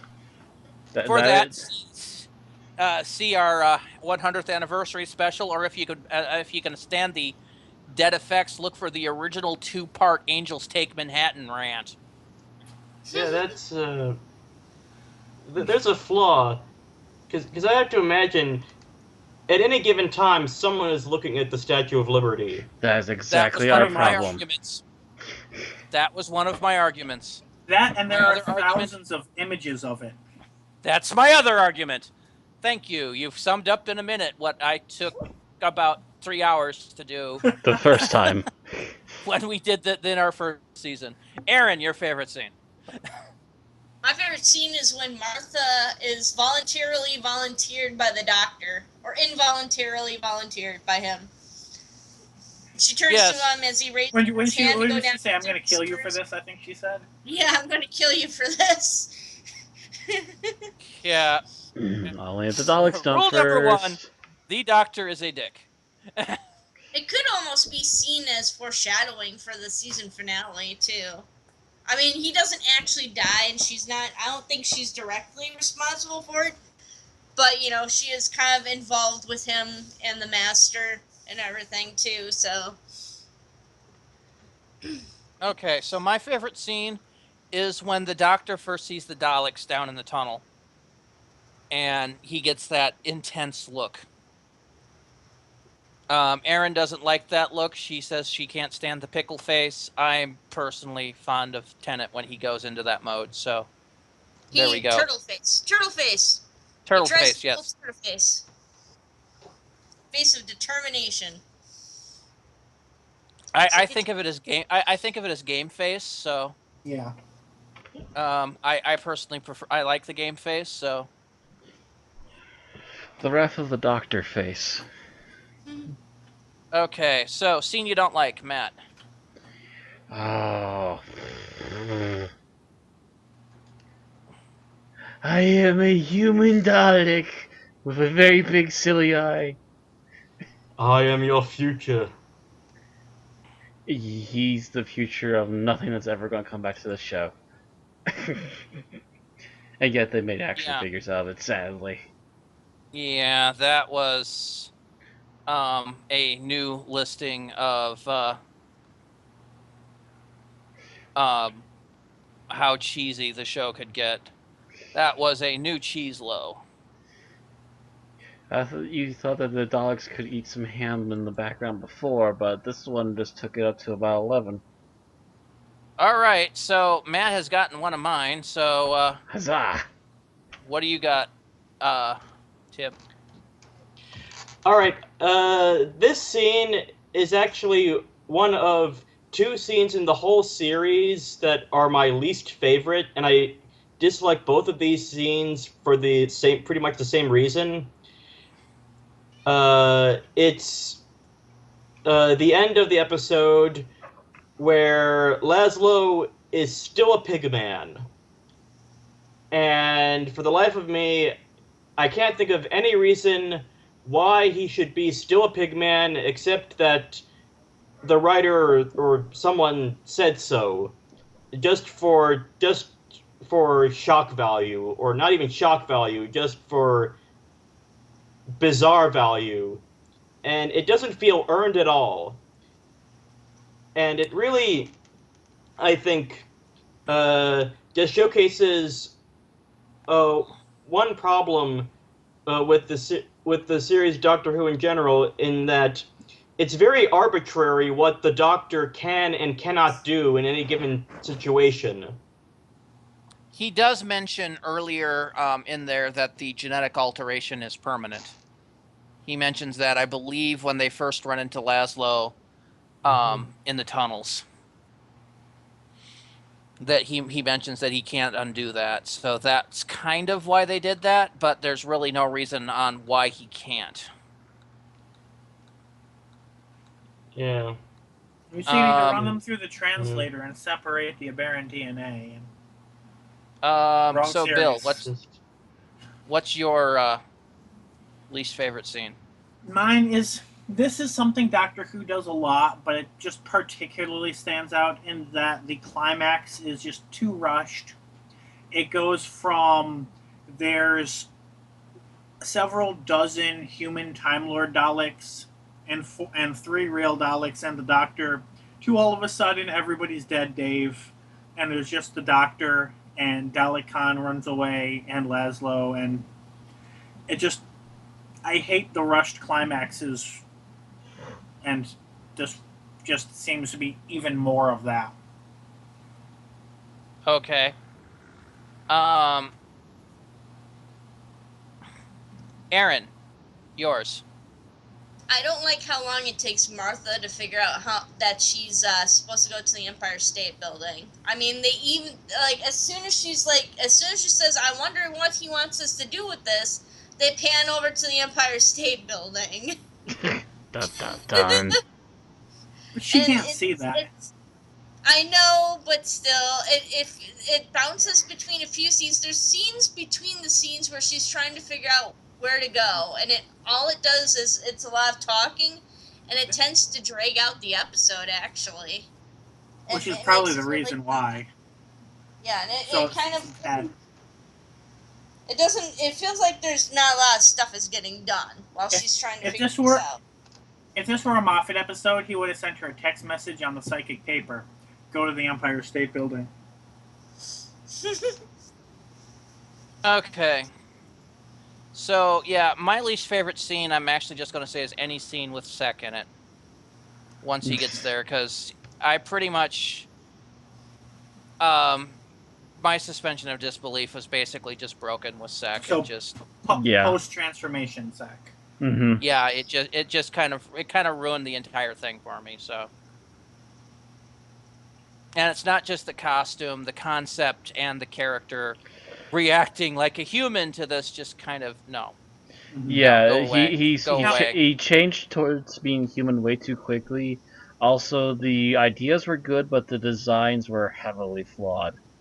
Yep. One thing that might have helped is if he acted like Diagoras a little bit, instead of just all of a sudden having human feelings and not acting like either a Dalek or Diagoras. Yeah, it made no sense to me. Anyway, let's move on to final thoughts as we are running over here. So, Matt, your final thoughts. I find this very meh. There's some good things here and there, but there's just almost as many bad little things that take it away from being a perfect Dalek story. In particular, a lot of the effects and a few of the good ideas that were on paper but then came out really flawed in actual concept kind of take away from the idea of what this could have been. And that's about it. All right, Tim. This episode was just sort of underwhelming. It was like aggressively average, and I think, like I said, it was going out of its way to point out its flaws when it really didn't need to do that. So, All right, yeah. Bill. This episode had a lot of interesting ideas, but some very poor execution, both in terms of the ultimate script and the direction and costuming. Ultimately, it could have used a few more rounds of what do we actually have and what are we actually working with before being made.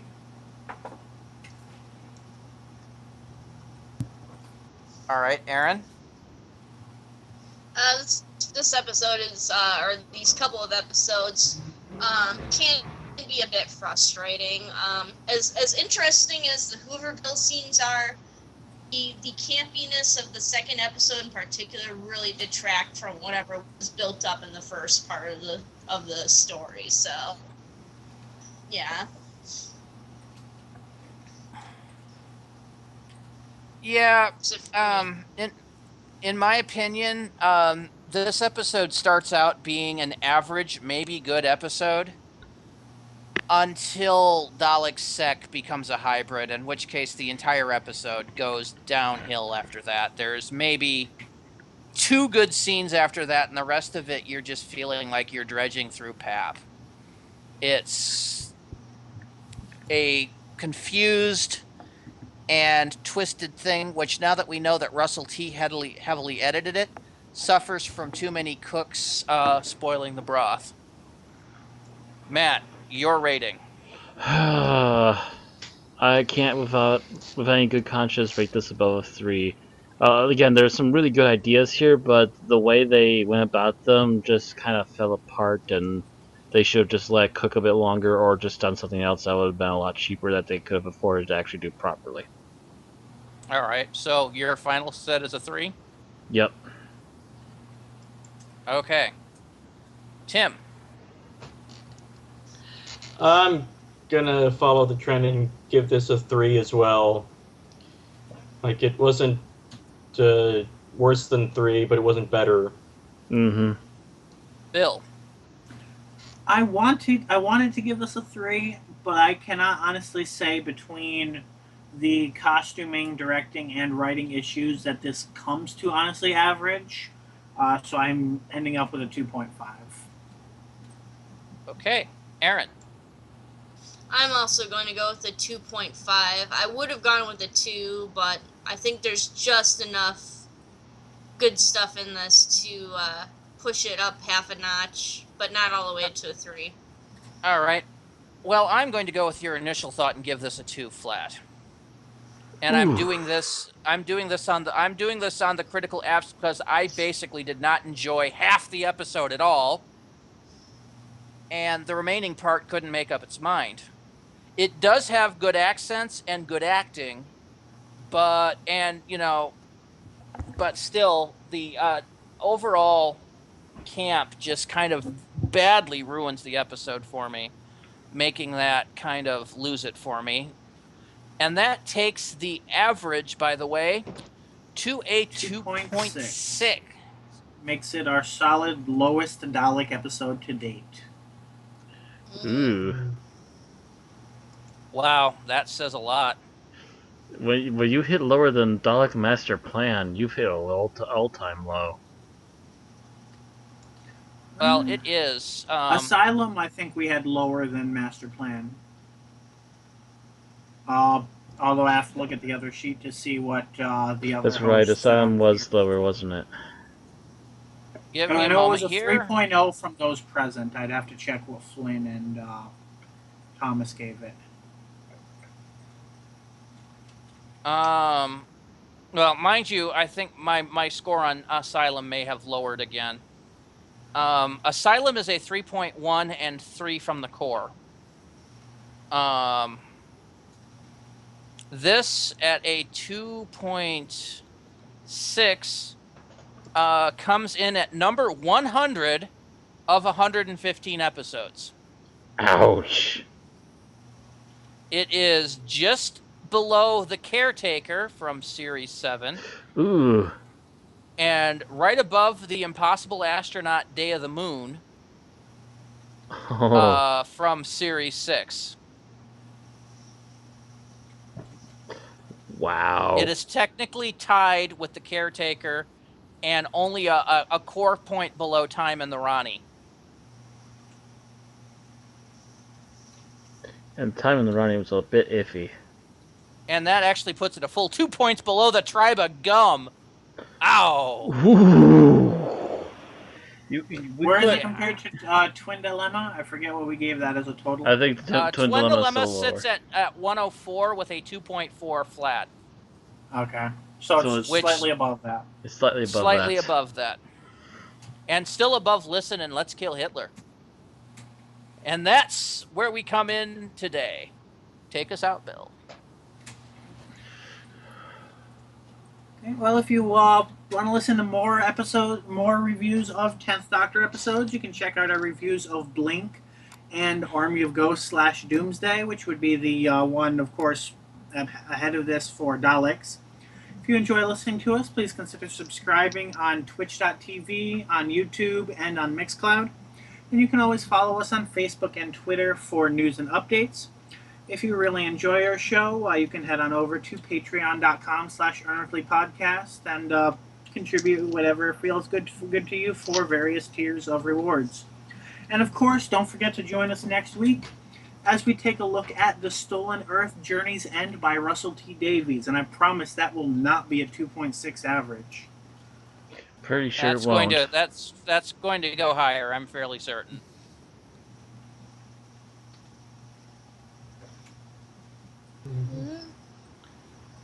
So Till that's it for tonight. Good night. Good night. Good night, everybody. Auf Wiedersehen. Sayonara. I might do a summary next time.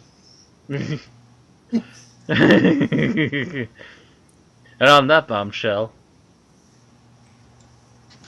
Okie doke. No, you won't. You say Auf Wiedersehen, and I think of James.